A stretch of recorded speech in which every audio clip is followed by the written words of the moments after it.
Newton News is brought to you in part by the Village Bank. Your village, your bank. This week on Newton News. The City Council approves Webster Woods and the Northland Project. Hebrew SeniorLife helps adult children with the support they need to help their parents. And holiday giving opportunities are plentiful in Newton.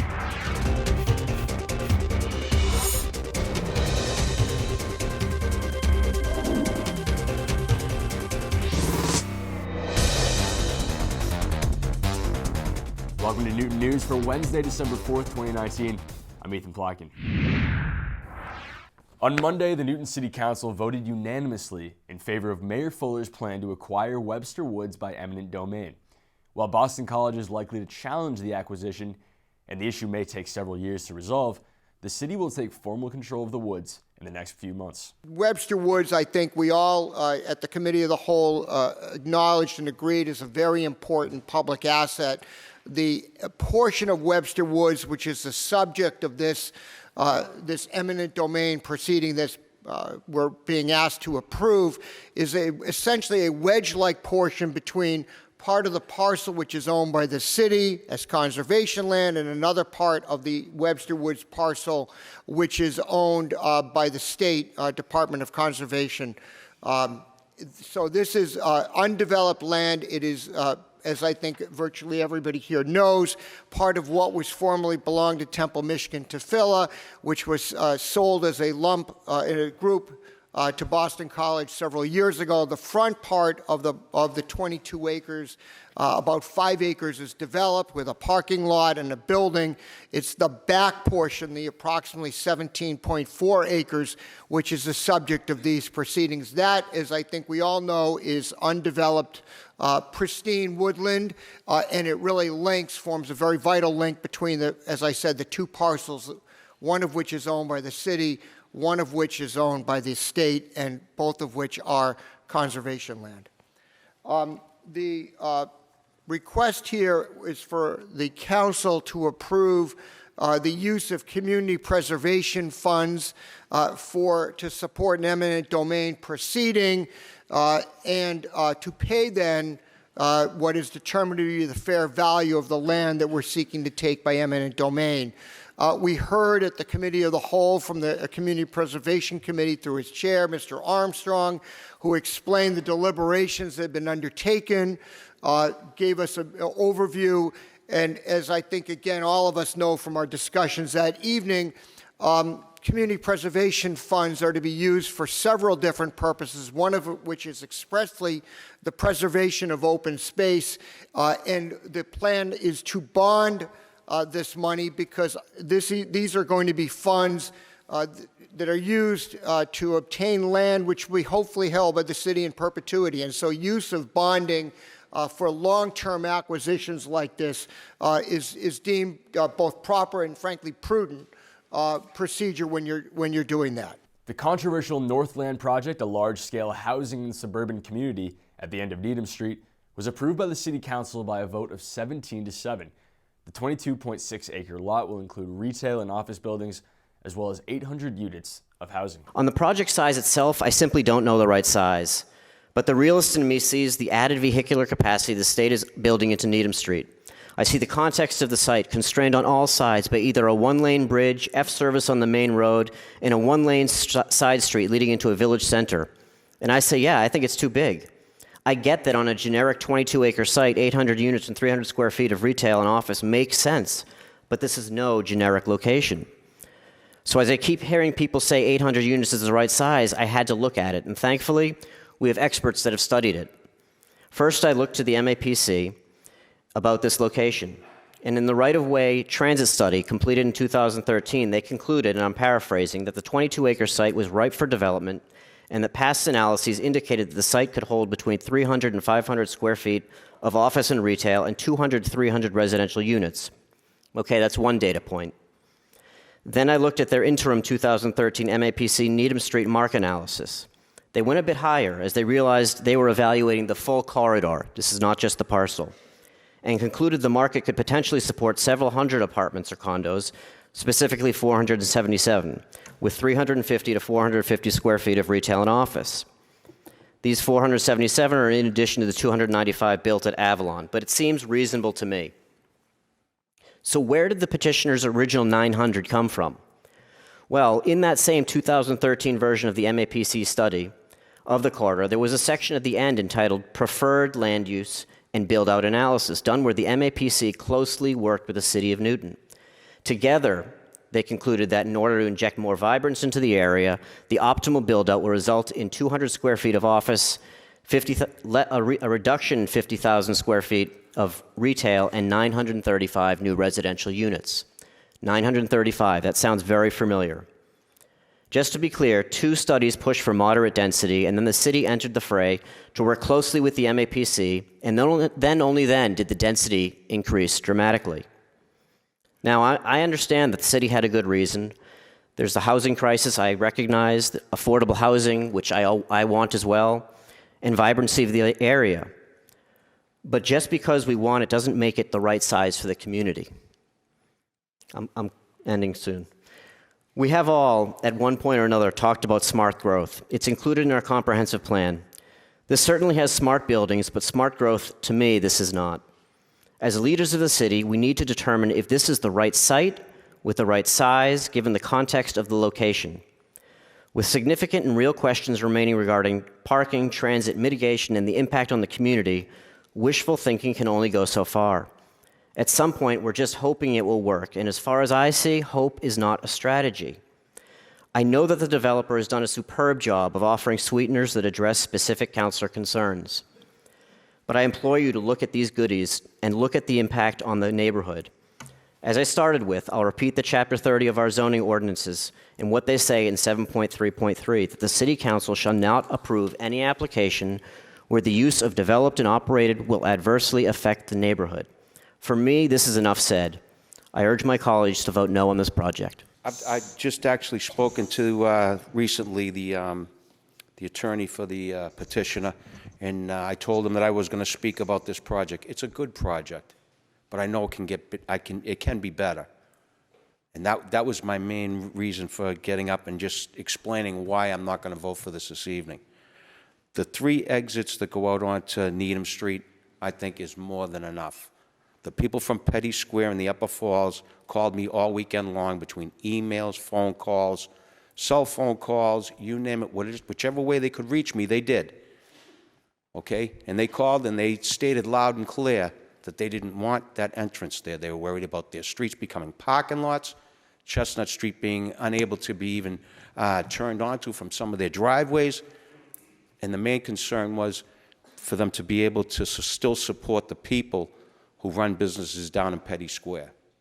They're the ones that keep the people there. They're the ones that keep the businesses in business, and they're afraid that they're going to lose that. So the reason why I'm not voting for it is because of that exit, and that is detrimental to the people of Petty Square and the Upper Falls. 2 just quick points that really bother me.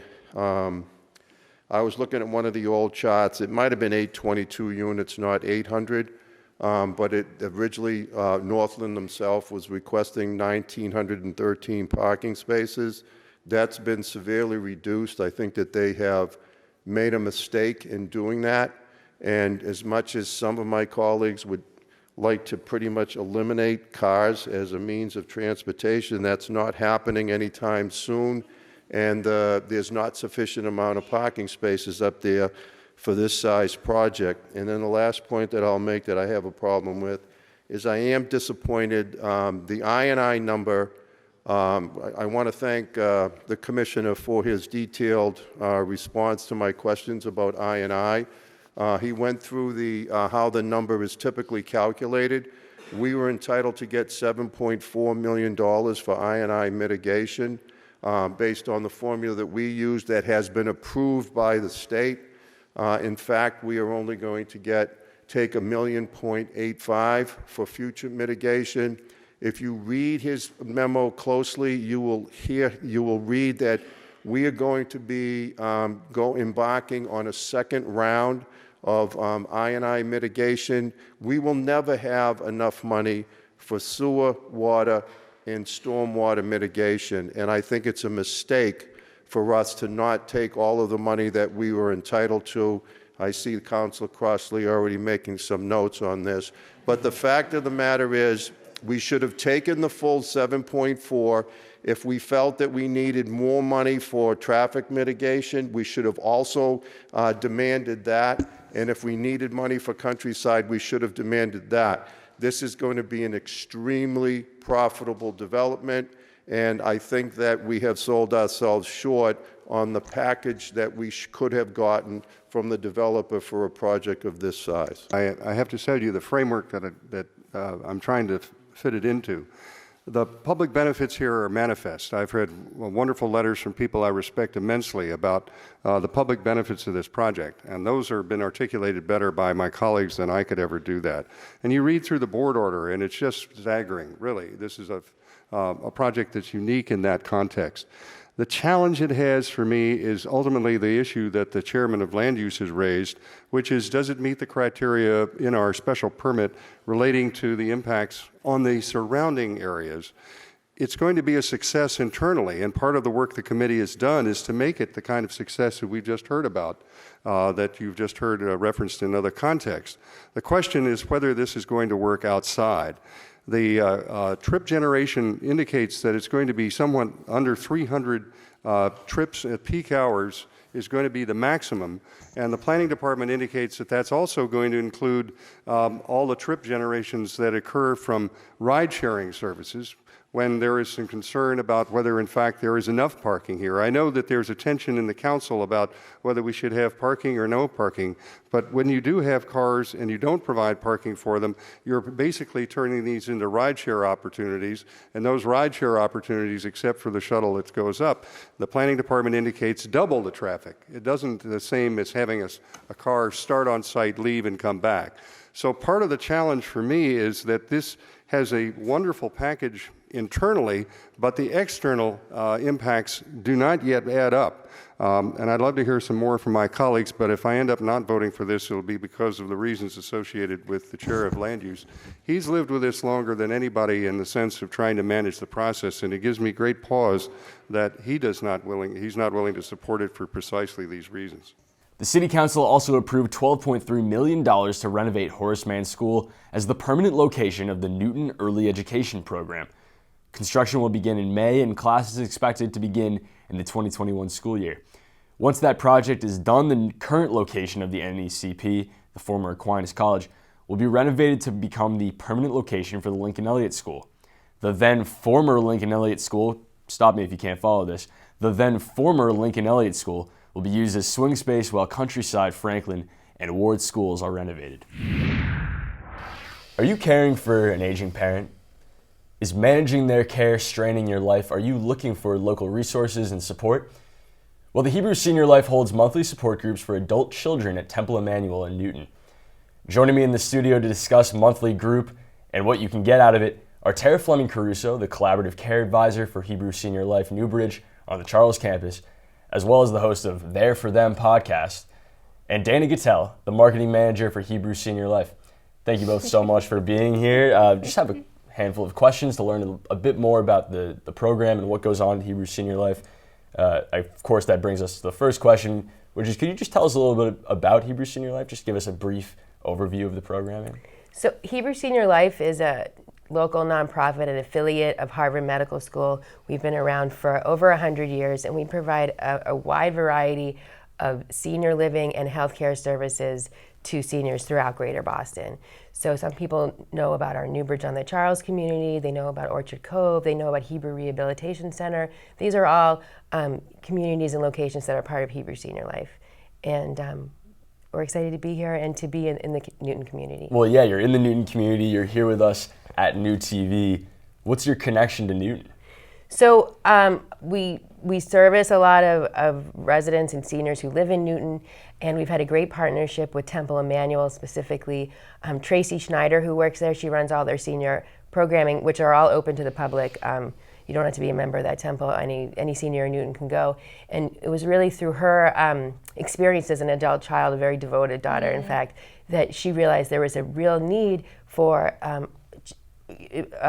social education programs to support adult children in the community who like all of us, it's the first time our parents have gotten old. It's the first time that we've navigated these waters, and it can be stressful and logistically challenging and emotionally challenging. So we've worked with her over several years to develop programs to support both seniors but also the adult children.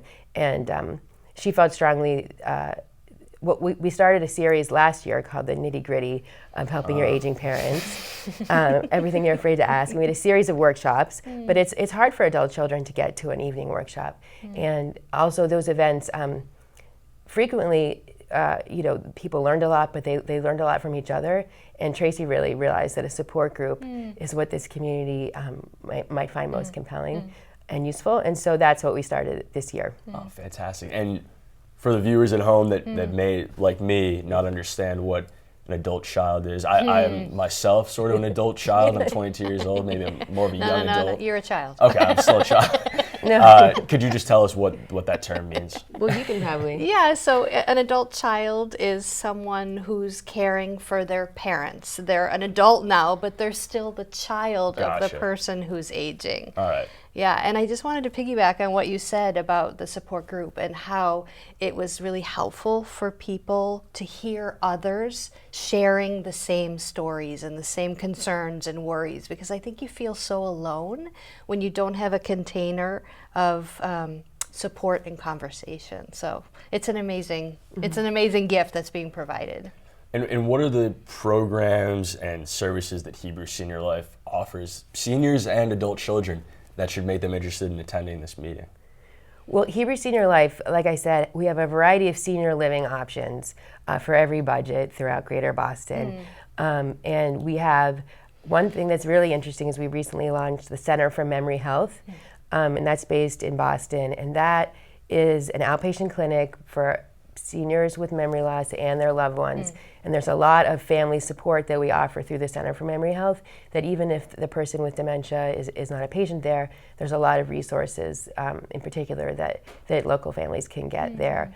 But we have home care, we have hospice care, we have outpatient care in our Boston flagship, and then as well as a variety of senior living communities that help enrich lives. Yeah, we also have 2-day programs that I think are important for people to know about. Yeah, so their loved one can come to us for the day and then be still living at home with their spouse or partner for the rest of the time. Oh, fantastic. It gives both some respite, and it gives the person with dementia appropriate stimulation and engagement. And that's so important. Right, so that brings me to my next question. This is sort of a twofer. So memory health is a core tenet of what Hebrew Senior Life does. Yeah. Could you talk about, this is maybe more for you, Sarah. Sure. Could you talk about the importance of social interaction, a regular basis social interaction for people going through Alzheimer's and dementia? It's the cornerstone. I think it's really the heart and soul, and the most important piece for people living with dementia is to be around people and to be stimulated by appropriate programs that can see who the person is still and engage them and help them feel the best that they can feel on any given day. The programming that happens through our day programs and through our memory care programs really look at the person as a whole person and really look to draw out the strengths of that person so that they feel the best that they can, in light of the fact that they're living with a disease that constantly makes them feel like they're failing. So we don't want to focus on that. We want to focus on what makes them feel good. And what is life like in a Hebrew Senior Life community? You know, closest to Newton is Newbridge on the Yeah, Charles. yeah. And that's where you're based. And we do offer memory care assisted living there, right, which does all the things you just talked about. That's right, that's right. So what is life like? So people have said it's like a cruise ship on land. So let me tell you what that means. It means social engagement opportunities. It means meals together. It means lectures. It means being supported, the people there being supported by a team of professionals and elder care experts that want people to live their best life every single day. So it's like this win-win. There's independence, but there's also this safety net of support to help people succeed. You mentioned the food. Yeah, we're getting up until lunchtime. I'm hungry. Starving. What's the best thing that Hebrew Senior Life offers? The lobster salad. Oh, It's true. Hebrew Senior Life and a That's lobster right. salad? It's kosher style. Okay, We're not a right. kosher community. Well, so it's called Hebrew Senior Life, but you offer services to people of Anyone. all colors, religions, That's sexual right. orientation. Absolutely. The website emphasizes inclusivity and diversity. Yeah. Could you guys speak a little bit about that? So, our history, we started as to address a need in the Jewish community, but we've grown through the years to continue to serve the Jewish community and the diversity within the Jewish community, but also to serve people of all faiths, whether they're seeking spiritual enrichment or choose not to. Our team is there to help each senior get the spiritual care that matters most to them, that resonates for them. And Hebrew Senior Life, we're a nonprofit, we're open to everyone, and like any hospital or any. Yeah. I mean, next week we're having our interfaith dinner at Newbridge. So, it doesn't matter what you believe. Everybody come together. We're going to eat together. We're going to celebrate together. It doesn't matter who your God is, per se. We're just being together. And the one issue that people often face when deciding what to do with loved ones as they age is things can get quite expensive. Can you talk a little bit about how HSL ensures that patients and adult children can afford the care that you guys offer? So one thing is that we are a nonprofit, and I think lately in healthcare and senior living, there's a lot of businesses opening up, but we've been around for 100 years, and we're an affiliate of Harvard Medical School. So I think that, that our budgets are in the right place that way. We also offer a wide range of senior living communities, some of which are federally subsidized. We have Center Communities of Brookline, which offers both market rate and subsidized housing. We have Simon C. Fireman in Randolph and Jack Satter House on Revere Beach, which is fantastic. Those are all fully subsidized senior housing communities that offer an incredible lifestyle. And then we also have continuing care retirement communities at Newbridge on the Charles and also Orchard Cove and Dedham. And those are more expensive, and they offer a range of health care Services. care levels. Yep, So yep. very independent living, or there's assisted living, or there's more medical care. And it's all designed to help a senior focus on what matters most to them and have the best life that they can as they define it. And then on the healthcare side, many of our services are covered by insurance. And we're one of the largest providers at Hebrew Rehabilitation Center of Medicaid long-term care beds, I think, in the state. So there's something for everyone and everyone's needs through Hebrew Senior Life. And one thing that is free and that people should consider doing is, of course, the support group that you guys came to talk about. What are the topics that someone could look forward to hearing about at Temple Look Emmanuel? forward. Well, I think that adult children, as Dana said, they're the sandwich generation. So they're caring for their children and they're caring for their older parents. And they're feeling stressed out, they're feeling alone, they're feeling guilty, they're feeling lost. They don't speak the language that we as folks in the elder care industry speak, so they're looking for guidance. They really need to understand what's available to them and how to access it. And I think another major theme that we might hear in a support group is role reversal.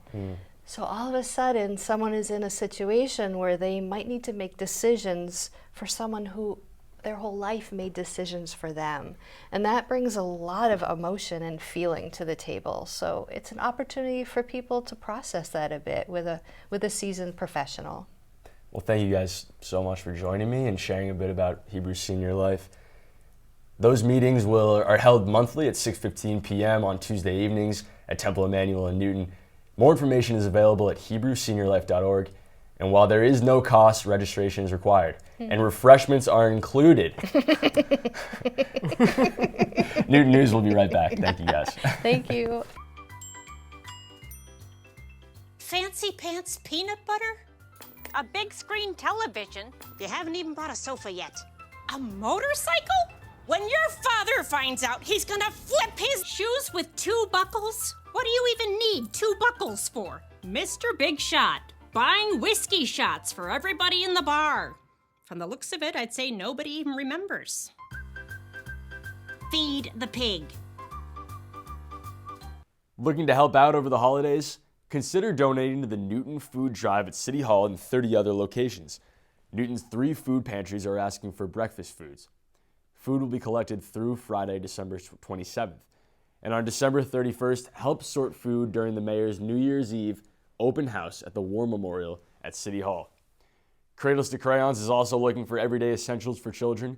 Drop off new and like-new children's items in the Cradles to Crayons bin at City Hall from now until December 14th.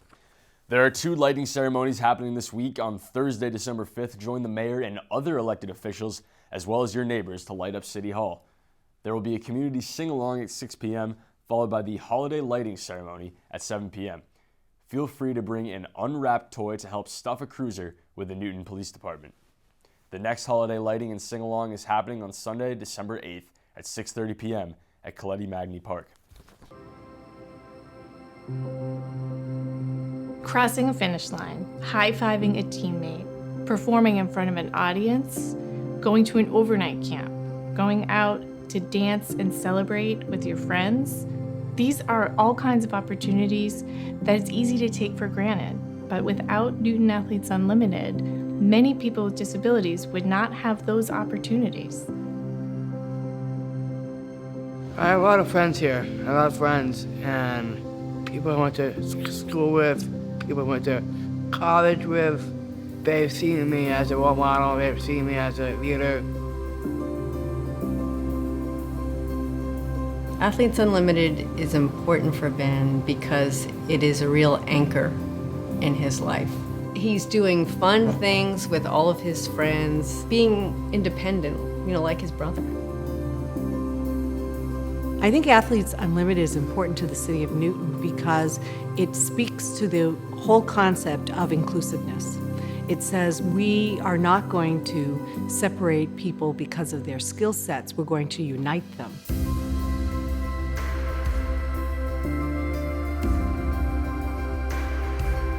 I do swimming, ice skating, horseback riding, track, yoga, camp. You get to see the same faces, or maybe new faces. I think that in any community, people want to feel that they're accepted. And one of the things that happens at Athletes Unlimited is everybody, whether you're a volunteer or whether you're an athlete, you feel 100% accepted for who you are. What it means to my son is that he truly gets to live his life without limits. Everybody works together as a team. There's no I in team. I want my teammates to perform their absolute best. The high fives, the hugs, the connection that is so clearly there, that is so powerful. Athletes Unlimited has been a big part of my life. It's been empowering, inclusive, proud, game changer. I'm very happy. It provides the vision, provides the support that our city needs to put on world-class activities for individuals with disabilities. I love Athletes Unlimited because it helps me to live a long, healthy life.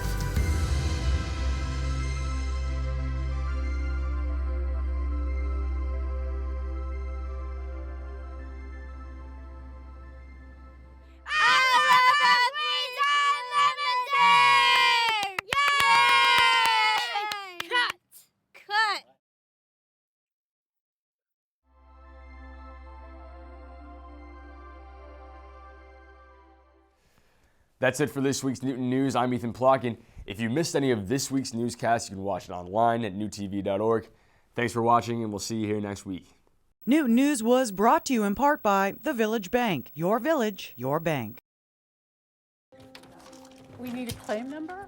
When I started taking care of Mom, I didn't realize the challenge of playing so many roles.